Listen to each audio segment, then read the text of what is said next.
What's up, everyone? Welcome back. Patrick here. Moving on to the next question. This is a word problem here. So let's say you fence in a rectangular region adjacent to a river. And let's say you have 200 meters of fencing. What we're going to do is we're going to write the area of the region as a function of A, the length of the side parallel to the river, and then B, the length of the sides perpendicular to the river. So we're going to write that function with a different variable. So what I'm going to do to start this off, let's say we have the river here. What we're doing is we are fencing in a rectangular region adjacent to the river. So notice that this side here is going to be blocked off by the river, so there's not going to be any fencing here. So there's really three sides to this fence, and we're told we have 200 meters of fencing.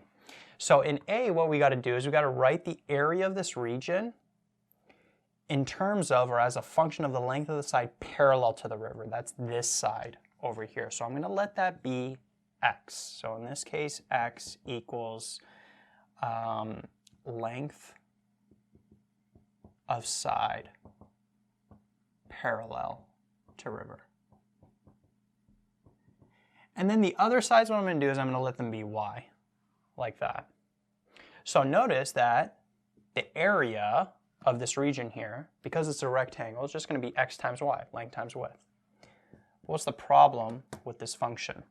We want to have it only in terms of the length of the side parallel to the river. So we want to have it only in terms of x. So this has to be a of x, a as a function of x. So the question is, how can we get rid of this y here? Well, what we can do is we can use this constraint here, this 200 meters fencing.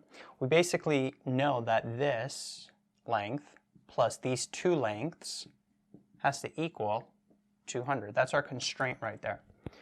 So notice that we related x and y over here. So what we can do is we could isolate for this y, bring the x over, divide both sides by 2 to get rid of this 2 over here. And now notice we have y in terms of x. We could take this and plug it in here. So we could have a of x equals x times 200 minus x all over 2. And then we could show this function in different ways. So this x is like over 1, so we can maybe put this as one whole expression, like that. We can distribute the x. We can maybe split up the fraction. So 100, or 200 divided by 2 is 100, so we'd have 100x minus x squared over 2, or 1/2 x squared. Right, so different ways we can show this function like that as well, or like this even. Right, they're all the same thing. But basically, that's how the area would be as a function of x if x is the length of the side parallel to the river. Now, how would this be different if we let x be, for b, the length of the sides perpendicular to the river? So we'd have x over here, we have y. Now, we could have also kept the y and then just made this a of y. It's a little more weird then, or not weird, but we're used to having functions in terms of x. So I'm just going to switch the diagram here. These functions are going to end up being different, but they're still going to be in terms of x. So it doesn't matter what letters we use here. These could be m and n even, right? As long as we properly state this, I'm just going to keep it in terms of x just so you can compare them a little easier. But the x in both of them is different. Before, the x was the parallel side. Now x is the length of the side perpendicular to the river. And so what happens now is we still have to have a of x, right? But now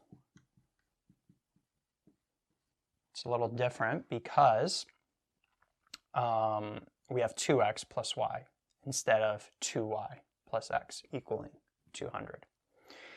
So we isolate for the y because we still want it in terms of x, because we let x be the length of the side perpendicular to the river. This one's a little easier. We don't have to work with fractions. Y is just 200 minus 2x. So we'd have a of x equals x times 200 minus x. And that would be it. Or 200x minus x squared. Right? So if this was a more complex question, like they were asking what's the maximum area, you may want to let x be the length of the side perpendicular to the river, because then you don't have to work with fractions.